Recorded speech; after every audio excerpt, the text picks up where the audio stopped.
우리 사회 민주주의와 인권운동의 3파 역할을 한 모교기도회가 올해로 50주년을 맞았습니다. 불의한 국가 권력에 저항하며 고난받는 이들과 함께 해온 모교기도회가 시대의 성소로 사명을 이어가야 한다는 목소리가 높습니다. 많은 교회들이 다음 세대를 위한 여름 사역 준비에 들어갔습니다. 각 교단에선 올해 여름 성경학교를 통해 어떤 메시지를 전하는지 살펴봅니다. CBS가 캄보디아 한인 선교사들을 위해 교육 선교 컨퍼런스를 열고 효과적인 교육 선교 방안을 논의했습니다. 참가자들은 기독교 교육을 현지에 어떻게 접목할 수 있을지 고민하며 캄보디아 교육 네트워크를 발족했습니다. 박옥수 구원파의 김천대 경영권 인수와 관련해 김천시 기독교계가 우려의 목소리를 전하며 반대 집회를 가졌습니다. 여러분 안녕하십니까? CBS 뉴스입니다. 우리 사회 민주주의와 인권운동의 3파 역할을 한 모교기도회가 올해로 50주년을 맞았습니다. 불의한 국가 권력에 저항하며 고난받는 이들의 눈물을 닦아준 모교기도회가 시대의 성소로 사명을 이어가야 한다는 목소리가 높습니다. 송주열 기자의 보도입니다.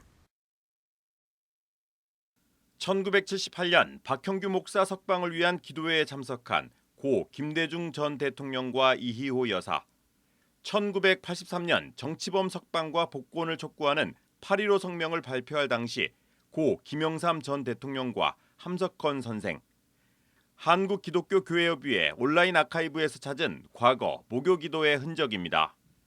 당시 군사 독재 정권 시절 모교기도회의 위상이 어떠했는지 살펴볼 수 있습니다.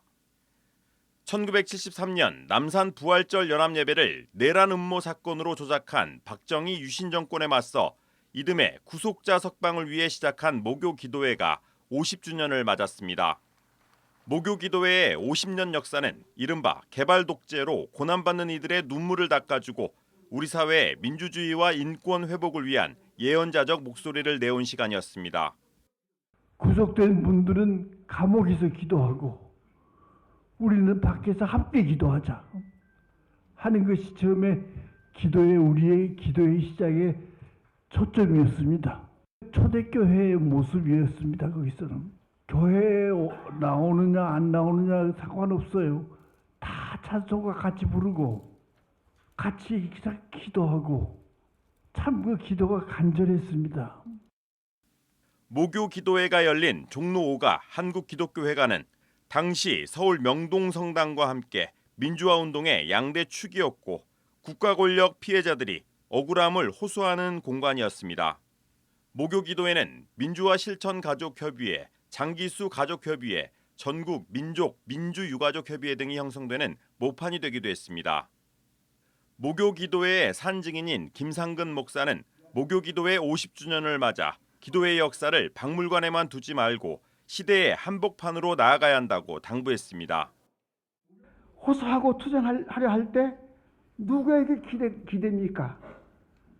세월호와 이태원과 오송 지하차도 참사 가족들, 안산 외국인 화재 희생자 가족들, 어디를 찾고 누구를 의지합니까? 여러분, 오늘 시대의 명동성당, 종로 5가 역사 속에 이어냅시다. 교회협의회 김종생 총무는 각종 사회적 참사와 노동 탄압 현장 등 우리 사회 약자들은 여전히 모교기도회를 필요로 하고 있다고 강조했습니다. 부당한 지시로 인해 사지로 내몰리는 젊은이들이 있습니다. 위험천만한 노동 현장에서 쓰러져가는 노동자들이 우리 곁에 있습니다. 그리고 기후 재앙의 광풍 속에 소리 없이 아우성치는 온 생명들까지 여전히 기도와 연대가 필요함을 우리들에게 자극하고 있습니다. 모교기도회가 걸어온 50년은 교회의 사회적 책임을 일깨운 역사였습니다. CBS 뉴스 송주열입니다. 본격적인 여름이 시작되면서 전국 교회는 다음 세대를 위한 여름 성경학교 준비에 박차를 가하고 있습니다. 각 교단은 올해 여름 성경학교에서 다음 세대에게 어떤 메시지를 전하려고 하는지 알아봤습니다. 한혜인 기자가 정리했습니다. 다음 세대가 한자리에 모여 하나님을 예배하는 여름 성경학교가 이번 달부터 본격적으로 시작됩니다. 대한예수교장로회 합동교단의 여름 성경학교 주제는 최고의 코치 예수님입니다. 부제는 내가 바로 교회예요로 베드로전서 2장 9절이 주제 말씀입니다. 제33회 파리 올림픽 날짜와 맞물려 여름 성경학교가 진행되는 교회들이 많은 만큼 각국을 대표하는 국가대표 선수처럼 하나님 나라를 대표하는 기독교인이 되기를 바라는 마음을 담았습니다. 구주 예수님을 만나가지고 우리 미래 세대가 이 땅에 하나님의 아름다운 덕을 선포하는 베드로전서 2장 9절처럼 그리고 하나님 나라의 국가 대표처럼 이렇게 자랐으면 좋겠고요. 합동총회 교육개발원은 예수님은 믿는 자를 교회로 세우겠다고 말씀하셨다며 우리는 연약하지만 우리가 교회의 사명을 감당할 수 있도록 이끌어주시는 최고의 코치 예수님을 만나는 시간이 되길 바란다고 말했습니다. 한국기독교장로회는 함께 예배드려요를 주제로 올해 여름 성경학교를 진행합니다.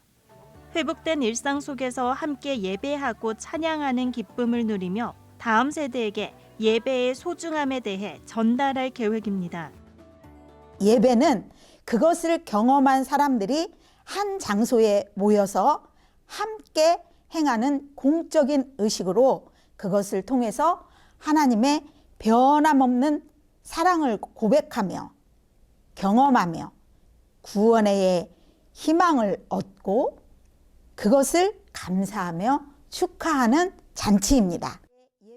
교재는 1과 하나님께 예배드려요, 2가 영과 진리로 예배드려요, 3과 내 삶을로 예배드려요로 구성됐습니다.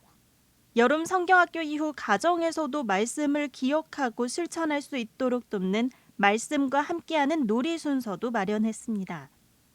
기독교 대한감리회는 기도의 중요성을 강조하며 어린이와 초등부 여름 성경학교 주제를 기도할래요로 정했습니다. 성경 속 제자들처럼 기도의 기본기를 배우겠다는 의지를 담았습니다. 아버지께 단지 내 바라는 것을 구하는 데만 그치지 않고 자녀로서 그분의 일에 관심을 가지고 그분의 뜻이 이루어지는 데 마음을 두어야 한다는 것을 배우게 될 것입니다. 청소년 캠프는 그래서 기도회를 주제로 로버트 하디, 헨리 아펜젤러 선교사의 기도를 통해 기도의 방향성을 배우는 시간으로 진행됩니다. 기감교육국은 하나님의 뜻이 땅에서도 온전히 이루어지기를 기도하며 다음 세대가 하나님 안에서 소명을 발견하길 바란다고 전했습니다. CBS 뉴스 한혜인입니다. 방송 선교를 넘어 해외 선교 사역을 지원해온 CBS가 캄보디아 한인 선교사들을 위해 교육 선교 컨퍼런스를 진행했습니다. CBS와 국제 동역자 네트워크 GYN이 함께한 컨퍼런스에는 캄보디아에서 사역 중인 50여 명의 선교사들이 참석해 효과적인 교육 선교 방안을 논의했습니다. 성시진 PD가 현장을 다녀왔습니다. CBS와 국제동역자 네트워크 GYN이 함께하는 캄보디아 교육선교 컨퍼런스가 지난달 17일부터 19일까지 캄보디아 푸놈펜에서 열렸습니다. 이번 컨퍼런스에는 현지 학교와 유치원 등 교육선교에 헌신하는 캄보디아 선교사 50여 명이 참석했습니다. 느리더라도 하나의 희망으로라는 이 슬로건이 정말 가슴에 와닿았습니다. 그 많은 선교사님들의 달란트들이 모여져서 이제 캄보디아의 교육계에 또 하나의 큰 발전, 여러 가지 큰 획을 그을 수 있는 이런 이제 장이 열렸다고 생각합니다. 첫째 날 기독교 교육 어떻게 해야 하나를 주제로 캄보디아 국립폴리텍대학 김성철 총장의 발제가 있었고, 이튿날 캄보디아에서 기독 세계관으로 교육이 가능한가라는 제목으로 임성철 선교사가 발제했습니다. 발제 이후에는 같은 고민을 공유하는 선교사들의 자유토론과 질의응답이 이어졌습니다. 교육 선교는 정말 힘들어요. 유치원 3년, 초등학교 6년, 중고등학교 6년. 과연 아무런 열매 없이 쏟아부으며 20년을 걸어줄 한국 교회가 그리고 같이 걸을 동역자가 과연 있을까? 컨퍼런스 마지막 날 선교사들은 회의를 거쳐 노진태 선교사를 대표로 하는 캄보디아 교육 네트워크를 발족했습니다. 이 네트워크를 통해 현지 교사 양성, 기독교 세계관 교제 연구 등 구체적인 동역 방법을 세워갈 예정입니다. 20여 년 전에 이 땅을 밟았고 그때도 저희들 함께 고민하면서 앞으로 이 사역들을 어떻게 해나갈까 고민했던 선교사님들이 지금 여기 같이 있고 그분들과 여전히 같은 고민을 하면서 또 앞으로 나아갈 것이라는 그 기대함 때문에 너무 감사하고 그리고 외롭게 달려온 우리 교육선교의 모든 선교사님들이 더 큰 힘을 얻을 수 있었으면 좋겠습니다. 한편 CBS와 GYN은 뿌레웽 시돌건달 마을에 우물을 설치하고 그자후 훈센고등학교에 가로등을 설치하는 등 각 선교 지역에 필요한 사역도 함께했습니다. 특별히 다음 세대를 위한 사역에 태국 문화선교팀 히스팝과 CCM 가수 장하윤 자매가 힘을 보탰습니다. 캄보디아 교육선교 컨퍼런스와 이들 선교팀의 캄보디아 선교 여정은 올 하반기 CBS 특집 다큐멘터리 동역의 역사 시즌2를 통해 공개될 예정입니다. CBS 뉴스 성시진입니다. 김천시 기독교 총연합회가 어제 김천 평화동 교회에서 박옥수 구원파의 김천대 경영권 인수를 반대하는 집회를 열고 기독사 김천대가 이단 집단에 넘어가게 돼 우려스럽다고 전했습니다. 김기총은 집회에서 인천 여고생 사망 사건에 연루돼 재판을 받고 있는 박옥수 씨 딸이 김천대 이사로 선임됐다는 사실에 개탄을 금할 수 없다면서 김천 지역 교회들은 박옥수 기쁜 소식 선교회에 김천대 경영권 인수를 강력히 반대한다고 밝혔습니다. 한편 부산 장신대 탁지일 교수가 집회 강사로 나서 박옥수 구원파 측이 학생들에게 이단 교리를 가르칠 수 있는 여지가 적지 않다며 다음 세대들에게 다방면적으로 위협이 될 수 있다고 주의를 당부했습니다.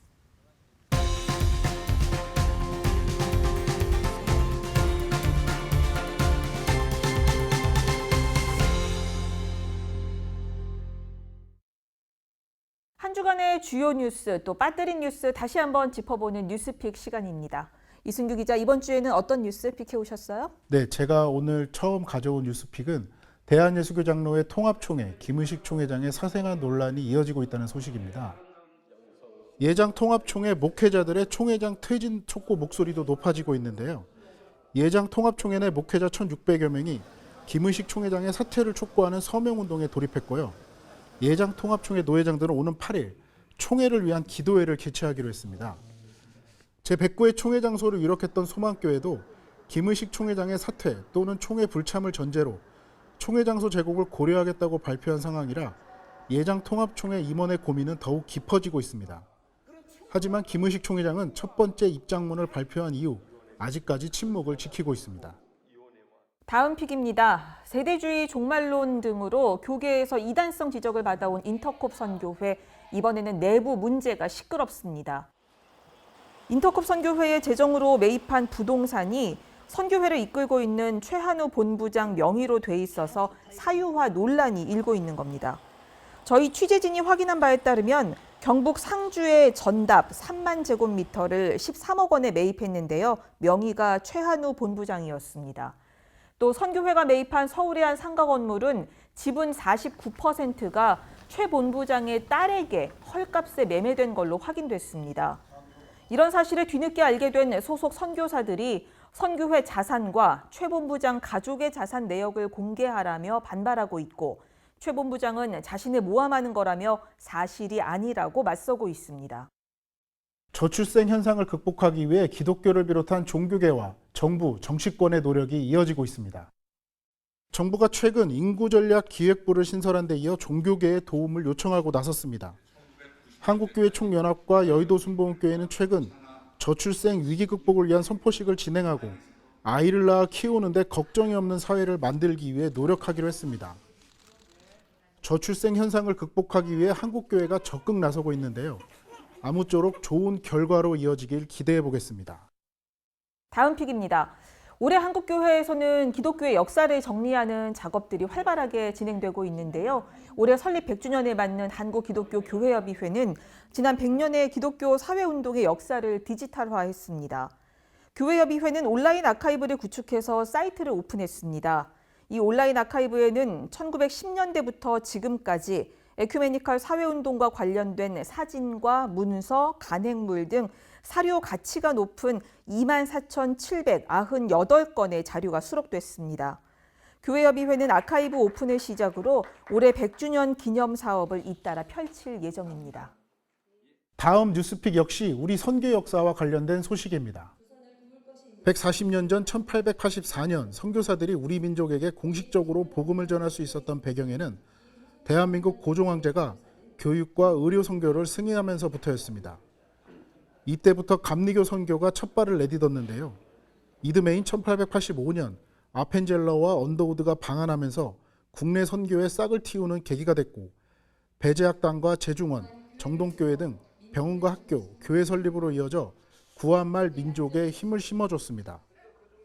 어렵게 시작한 선교, 이제 한국교회가 세계 선교를 향해 앞으로 나아갈 때입니다. 마지막으로 대한성공회 소식 짧게 전해드리겠습니다. 보통 교단의 대표를 총회장, 감리교에서는 감독회장이라고 부르고요. 대한성공회에서는 의장 주교라고 부릅니다. 대한성공회가 65세 정년을 맞아 은퇴하는 이경호 의장 주교의 후임으로 박동신 부산교구장을 신임 의장 주교로 선출했습니다. 대한성공회의 신임 의장이 어떤 리더십을 보여줄지 기대해 보겠습니다. 저희가 준비한 이번 주 뉴스픽은 여기까지입니다. 더 자세한 소식은 크리스천 노컷 뉴스 홈페이지와 유튜브 채널에서 보실 수 있습니다.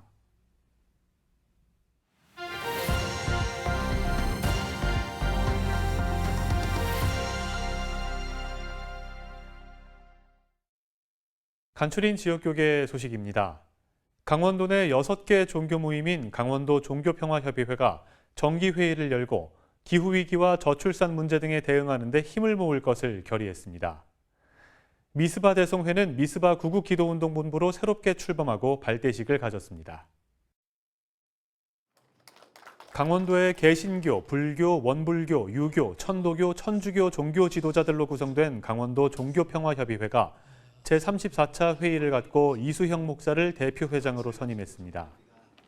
잘 정리를 해서 만들어 간다면은 우리 평화협의회가 큰 일들을 감당할 수 있겠다. 강원도 종교평화협의회는 기후위기와 저출산 문제 등을 해결하는 데 함께 협력해 나가기로 결의했습니다. 교회의 회개를 위한 미스바 구국기도운동본부가 발대식을 열었습니다. 하나님의 종들이 깨어서 회개함으로 기도해서 이 나라의 평화의 나라, 복음의 나라, 기독교의 나라를 만들어가는 것이 미스바 구국기도운동본부는 오는 29일 온천교회에서 첫 집회를 가질 예정입니다. 부산 기독교교회협의회가 민주화와 평화통일에 헌신했던 부산 지역 기독교인 11명을 위한 추모 예배를 열었습니다. 마음에도 깊숙한 곳에 우리의 민주 미래를 위해 기억의 추모도를 놓아주시기를 바랍니다. 예배에 이어 진행된 추모 행사에서 참석자들은 추모시와 추모곡으로 고인들을 기렸습니다.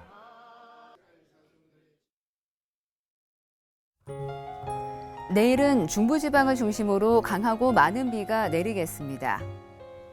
내일 아침 최저기온은 20에서 25도, 낮 최고기온은 27에서 35도로 예상됩니다. 이상으로 CBS 뉴스를 마칩니다. 고맙습니다.